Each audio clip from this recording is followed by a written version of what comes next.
വെഞ്ഞാറമൂട് മുസ്ലിം association കോളേജിലെ BTech വിദ്യാർത്ഥിക്ക് മർദ്ദനത്തിൽ കാഴ്ചശേഷി നഷ്ടമായതായി പരാതിയിൽ പോലീസ് അന്വേഷണം ഊർജിതമാക്കി.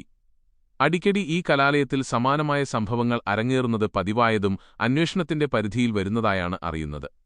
ബിടെക് 2ാം വർഷ കമ്പ്യൂട്ടർ സയൻസ് വിദ്യാർത്ഥിയായ പോത്തൻകോട് ചെങ്കോട്ടുകോണം സ്വദേശി അൽ അമീനിനാണ് 21 കണ്ണിന് പരിക്കേറ്റത്.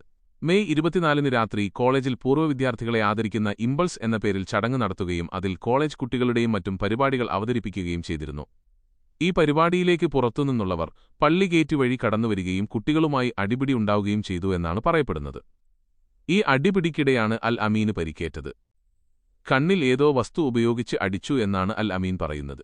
തിരുവനന്തപുരം കണ്ണാശുപത്രിയിൽ ചികിത്സ തേടുകയും ഇടത് കണ്ണിന് ശസ്ത്രക്രിയ നടത്തുകയും ചെയ്തു. കുട്ടിക്ക് കാഴ്ച നഷ്ടപ്പെട്ടതായാണ് വിവരം. അൽ അമീന്റെ പരാതിയിൽ കണ്ടലറിയാവുന്ന 4 പേർക്കെതിരെ കേസ് രജിസ്റ്റർ ചെയ്ത് നടപടി സ്വീകരിച്ചുവരുന്നതായി വെഞ്ഞാറമൂട് പോലീസ് അറിയിച്ചു.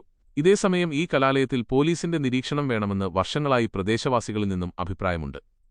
എന്നാൽ ഈ ഭാഗത്തേക്ക് പോലീസിന്റെ യാതൊരു അന്വേഷണവും ഉണ്ടാകാറില്ല. ഈ കലാലയത്തെ സംബന്ധിച്ച് പല ആരോപണങ്ങളും നാട്ടുകാരിൽ നിന്നും നാളുകളായി ഉയർന്നു കേൾക്കുന്നുമുണ്ട്.